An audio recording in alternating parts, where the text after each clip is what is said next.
था और उसकी पत्नी झुरिया घर को गोबर से लीप रही थी।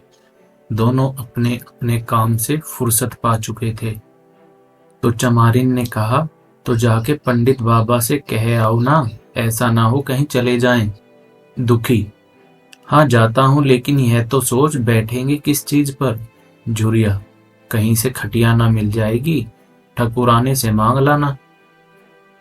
दुखी, तू तो कभी कभी ऐसी बात कह देती है कि देह जल जाती है। ठकुराने वाले मुझे खटिया देंगे?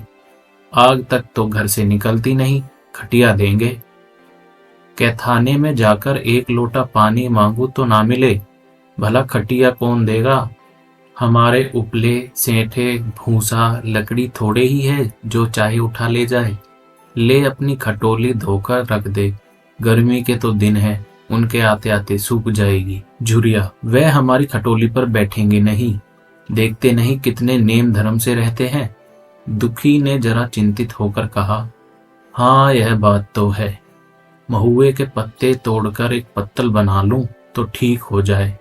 पत्तल में बड़े बड़े आदमी खाते हैं, वह पवित्र है। ला तो डंडा, पत्ते तोड़ लूं। झुरिया, पत्तल मैं बना लूंगी, तुम जाओ, लेकिन हाँ उन्हें सीधा भी तो देना होगा। अपनी थाली में रख दूं? दुखी, कहीं ऐसा गजब ना करना, नहीं तो सीधा भी जाए और थाली भी फूटे। बाबा थाली उठाकर पटक देंगे, उनको बड़ी जल्दी विरोध चढ़ाता है। विरोध में पंडिताइन तक को नहीं छोड़ते। लड़के को ऐसा पीटा कि आज तक टूटा हाथ ले फिरता है।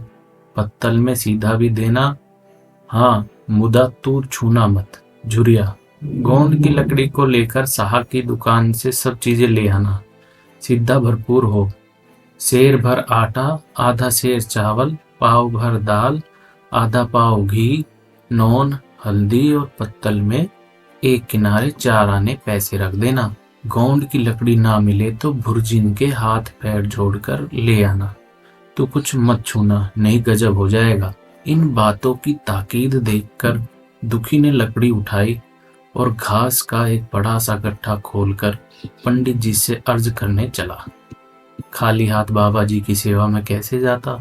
नजराने के लिए उसके पास घास के सिवाय और क्या था? उसे खाली देखकर तो बाबा दूर से ही धुकारते। पंडित घासीराम ईश्वर के परम भक्त थे। नींद खुलते ही ईश्वर उस पान में लग जाते, मुंह हाथ धोते। 8 बजते तब असली पूजा शुरू होती, जिसका पहला भाग भंग की तैयारी था। उसके आधे घंटे बाद चंदन रगड़ते, फिर आईने के सामने एक तिनके से माथे पर तिलक लगाते। चंदन की 2 रेखाओं के बीच में लाल रोरी की बिंदी होती थी। फिर छाती पर बाहों पर चंदन की गोल गोल मुद्रिकाएं बनाते। फिर ठाकुर जी की मूर्ति निकालकर उसे नहलाते, चंदन लगाते, फूल चढ़ाते, आरती करते, घंटी बजाते। 10 बजते बजते वह पूजन से उठते और भंग छानकर बाहर आते। तब तक 2-4 जजमान द्वार पर आ जाते। ईश्वरोपस्पान में तत्काल फल मिलता, वही उनकी खेती थी। आज वह पूजन गृह से निकले तो देखा दुखी चमार घास का एक गट्ठा लिए बैठा है। दुखी उन्हें देखते ही उठ खड़ा हुआ और उन्हें साष्टांग दंडवत करके हाथ बांधकर खड़ा हो गया। यह तेजस्वी मूर्ति देखकर उसका हृदय श्रद्धा से परिपूर्ण हो गया। कितनी दिव्य मूर्ति थी!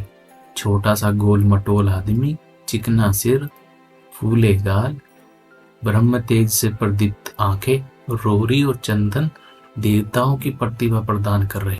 दुखी को देखकर श्रीमुख से बोले, आज कैसे चला रे दुखिया? दुखिया ने सिर झुकाकर कहा, बिटिया की सगाई कर रहा हूं महाराज, कुछ साहित्य सगुन विचारना है, कब मर्जी होगी? घासी, आज मुझे छुट्टी नहीं, हाँ सांझ तक आ जाऊंगा। दुखी, नहीं महाराज, जल्दी मर्जी हो जाए, सब सामान ठीक कर आया हूं, यह घास कहाँ रख दूं? घासी, इस गाय के सामने डाल दे और जरा झाड़ू लेकर द्वार तो साफ कर दे। यह बैठक भी कई दिन से लीपी नहीं गई, उसे भी गोबर से लीप दे। तब तक मैं भोजन कर लूं, फिर जरा आराम करके चलूंगा। हाँ, यह लकड़ी भी चीर देना। खलिहान में 4 खांची भूसा पड़ा है, उसे भी उठा लाना और भूसोली में रख देना। दुखी फौरन हुक्म की तामील करने लगा। द्वार पर झाड़ू लगाई, बैठक को गोबर से लीपा, तब 12 बज गई थी। पंडित जी भोजन करने चले गए। दुखी ने सुबह से कुछ नहीं खाया था। उसे भी जोर की भूख लगी थी, पर वहां खाने को क्या धरा था। घर यहाँ से मील भर था, वहां खाने चला जाए तो पंडित जी बिगड़ जाएं। बेचारे ने भूख दबाई और लकड़ी फाड़ने लगा। लकड़ी की मोटी सी गांठ थी, जिस पर पहले ही कितने ही भक्तों ने अपना जोर आजमा लिया था। वह उसी दमखम के साथ लोहे से लोहा लेने के लिए तैयार थी। दुखी घास छीलकर बाजार ले जाता था। लकड़ी चीरने का उसे अभ्यास न था। घास उसके खुरपे के सामने सिर झुका देती थी। यहाँ कस कस कर कुल्हाड़ी का भरपूर हाथ, पर उस गांठ पर निशान तक न पड़ता था। कुल्हाड़ी उचट जाती, पसीने में तर था, हाँफता था, थक कर बैठ जाता, फिर उठता था। हाथ उठाए न उठते थे, पांव कांप रहे थे, कमर न सीधी होती थी, आंखों तले अंधेरा हो रहा था, सिर में चक्कर आ रहे थे, तितलियां उड़ रही थी, फिर भी अपना काम किए जाता था। अगर एक चिलम तंबाकू पीने को मिल जाती तो शायद कुछ ताकत आती। उसने सोचा, यहाँ चिलम और तंबाकू कहाँ मिलेगी, ब्राह्मणों का पूरा है। ब्राह्मण लोग हम नीच जातों के तंबाकू थोड़े ही पीते हैं। सहसा उसे याद आया कि गांव में एक कोंड भी रहता है, उसके यहाँ जरूर चिलम तंबाकू होगी। तुरंत उसके घर दौड़ा। खैर मेहनत सफल हुई। उसने तंबाकू भी दी और चिलम भी दी, पर आग वहां न थी। दुखी ने कहा, आग की चिंता ना करो भाई, मैं जाता हूँ पंडित जी के घर से आग मांग लूंगा, वहां तो अभी रसोई बन रही थी। यह कहता हुआ वह दोनों चीजें लेकर चला आया और पंडित जी के घर में पराठे के द्वार पर खड़ा होकर बोला, मालिक रची के आग मिल जाए तो चिलम पी ले। पंडित जी भोजन कर रहे थे। पंडिताइन ने पूछा, यह कौन आदमी आग मांग रहा है? पंडित, अरे वही ससुरा दुखिया चमार है, कहा है थोड़ी सी लकड़ी चीर दे, आग तो है दे दो।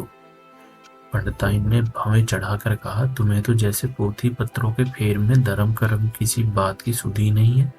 चमार हो, धोबी हो, पासी हो, मुंह उठाए घर में चले आए।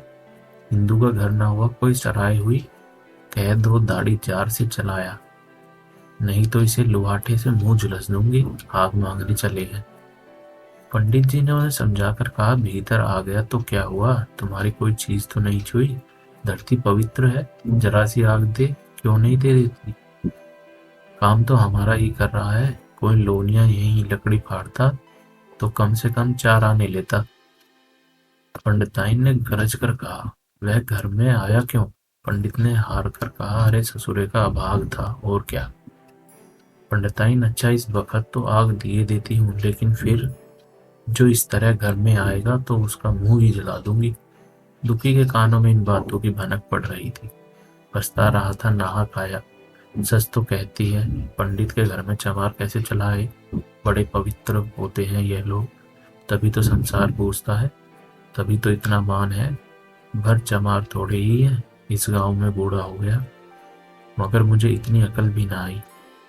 इसलिए पंडिताइन आग लेकर निकली तो वह मानो स्वर्ग का वरदान पा गया। दोनों हाथ जोड़कर जमीन पर माथा टेकते हुए बोला, पंडाइन माता, मुझसे बड़ी भूल हो गई, घर में चलाया, चमार की अकल ही तो ठहरी, इतने मूर्ख ना होते तो लात क्यों खाते। पंडिताइन चिमटे से पकड़कर आग लाई थी। 5 हाथ की दूरी से घूंघट की आड़ में दुखी की तरफ आग फेंकी। आग की बड़ी सी चिंगारी दुखी के सिर पर पड़ गई। जल्दी से पीछे हटकर सिर को झोंटे देने लगा। उसने मन में कहा, यह एक पवित्र ब्राह्मण के घर को अपवित्र करने का फल है। भगवान ने कितनी जल्दी फल दे दिया। इसी से तो सारा संसार पंडितों से डरता है और सबके रुपए मारे जाते हैं। ब्राह्मण के रुपए भला कोई मार ले, घर भर का सत्यानाश हो जाए।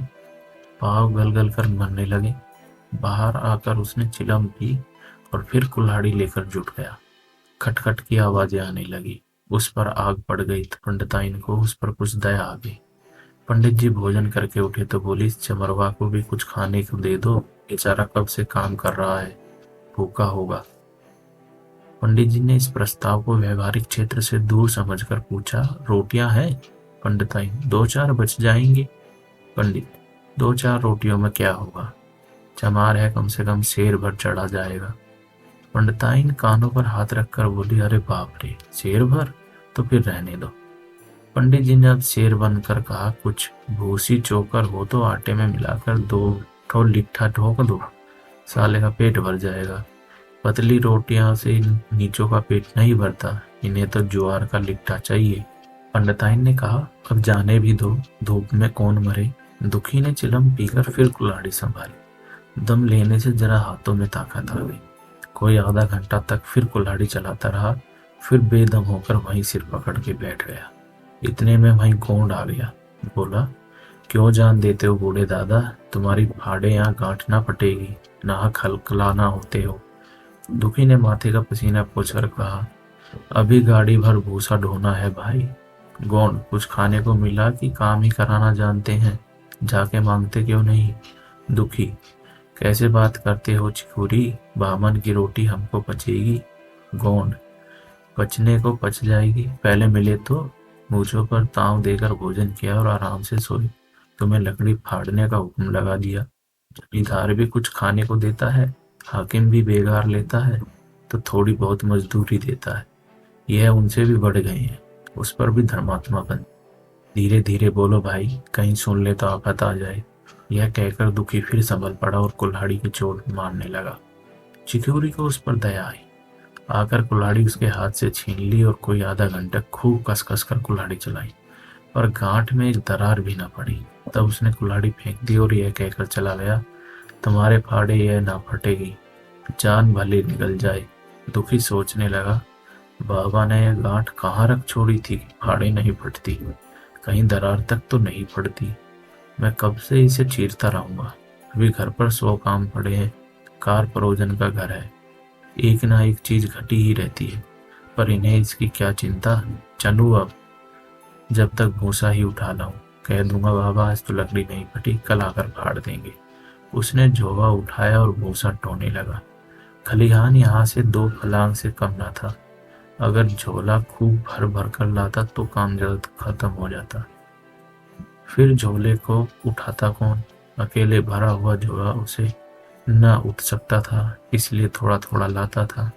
4 बजे कहीं भूसा खत्म हुआ। पंडित जी की नींद भी खुली, मुंह हाथ धोया, पान खाया और बाहर निकले। देखा तो दुखी झोला सिर पर रखे सो रहा है। जोर से बोले, अरे दुखिया, तू सो रहा है? लकड़ी तो अभी ज्यों की त्यों पड़ी हुई है, इतनी देर तू करता क्या है? मुट्ठी भर भूसा ढोने में सांझ कर दी, उस पर सो रहा है। उठा ले कुल्हाड़ी और लकड़ी, फाड़ डाल।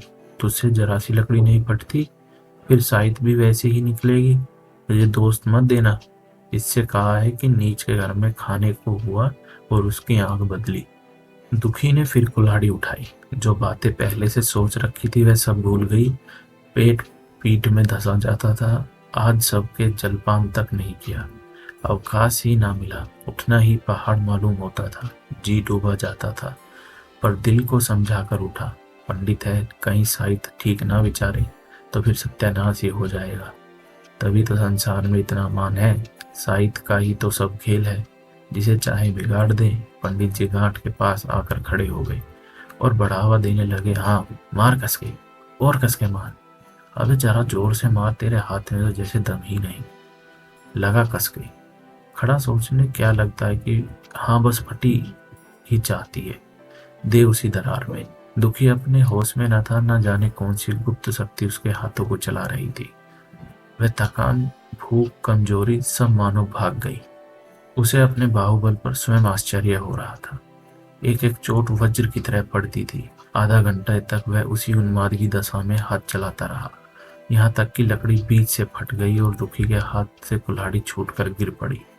इसके साथ वह भी चक्कर खाकर गिर पड़ा। भूखा प्यासा थका हुआ शरीर जवाब दे गया। पंडित जी ने पुकारा, उठ के 2-4 हाथ और लगा दे, पतली पतली चोलियां हो जाए। दुखी ना उठा। पंडित जी ने अब उसे दिख करना उचित ना समझा। भीतर जाकर बूटी छानी, सोच गए, स्नान किया और पंडिताइन बाना बनाकर बाहर निकले। दुखी अभी तक वहीं पड़ा हुआ था। जोर से पुकारा, अरे क्या पड़े ही रहोगे दुखी, चलो तुम्हारे ही घर चल रहा हूँ, सब सामान ठीक ठाक है। दुखी फिर भी न उठा। अब पंडित जी को कुछ शंका हुई। पास जाकर देखा दुखी अकड़ा पड़ा था। बदहवास होकर भागे और पंडिताई से बोले, दुखिया तो जैसे मर गया। पंडिताई नक बका कर बोली, वह तो अभी लकड़ी चीर रहा था ना। पंडित, हाँ, लकड़ी चीरते चीरते मर गया, अब क्या होगा। पंडिताई ने शांत होकर कहा, होगा क्या, चमरोने में कहला भेजो, मुर्दा उठा ले जाए। एक क्षण में गांव भर में खबर हो गई। पूरे बामनों की ही बस्ती थी, केवल एक घर गोंड का था। लोगों ने इधर का रास्ता छोड़ दिया, कुएं का रास्ता उधर से ही था। पानी कैसे भरा जाए, चमार की लाश के पास से होकर पानी भरने कौन जाए। एक बुढ़िया ने पंडित जी से कहा, मुर्दा फकवाते क्यों नहीं, कोई गांव में पानी पिएगा या नहीं। इधर गोंड ने चमरोने में जाकर सबसे कह दिया, खबरदार, मुर्दा उठाने मत जाना, अभी पुलिस की तहकीकात होगी। लगी है कि एक गरीब की जान ले ली। पंडित जी होंगे तो अपने घर के होंगे, लाश उठाओगे तो तुम भी पकड़ जाओगे। इसके बाद ही पंडित जी पहुंचे, पर चमरोने का कोई आदमी लाश उठा लाने के तैयार ना हुआ। हाँ, दुखी की स्त्री और कन्या दोनों हाय हाय करती वहां चली और पंडित जी के द्वार पर आकर सिर पीट पीट कर रोने लगी। उनके साथ 10-5 और चमारिन थी, कोई रोती थी, कोई समझाती थी, पर एक चमार एक भी ना था। पंडित जी ने चमारों को बहुत धमकाया, समझाया, मिन्नत की, पर चमारों के दिल पर पुलिस का रोब छाया हुआ था। एक भी न मिनका। आखिर निराश होकर लौट आई। आधी रात तक रोना पीटना जारी रहा। देवताओं का सोना मुश्किल हो गया, पर लाश उठाने कोई चमार न आया। और बामन चमार की लाश कैसे उठाते, भला ऐसी कोई शास्त्र पुराण में लिखा है, कहीं कोई दिखा दे। पंडिताई ने झुंझलाकर कहा, इन डाइनों ने तो खोपड़ी चाट डाली, सभी का गला भी नहीं पकता। पंडित ने कहा, रोने दो चुड़ैलों को, कब तक रोएंगी। जीता था तो कोई बात ना पूछता था, मर गया तो कोलाहल मचाने के लिए सब की सब पहुंच गई। पंडिताई, चमार का रोना मनूस है। पंडित, हाँ, बहुत मनूस। पंडिताई, अभी से दुर्गंध उठने लगी। पंडित, चमार था ससुरा की नहीं, साद असाद किसी का विचार है इन सबको। पंडिताई, इन सबों को घिन भी नहीं लगती। पंडित, भ्रष्ट हैं सब। रात तो किसी तरह कटी, मगर सवेरे भी कोई चमार ना आया। चमारी ने भी रो पीट कर चली गई। दुर्गंध कुछ कुछ फैलने लगी। पंडित जी ने एक रस्सी निकाली, उसका फंदा बनाकर मुर्दे के पैरों में डाला और फंदे को खींचकर कसा दिया। अभी कुछ कुछ धुंधल का था। पंडित जी ने रस्सी पकड़कर लाश को घसीटना शुरू किया और गांव के बाहर घसीट ले गए। वहां से आकर तुरंत स्नान किया, दुर्गा पाठ पढ़ा और घर में गंगा जल छिड़का। उधर दुखी की लाश को खेत में गीदड़ और गिद्ध, कुत्ते और कौवे नोच रहे थे। यही जीवन पर्यंत की भक्ति, सेवा और निष्ठा का पुरस्कार था।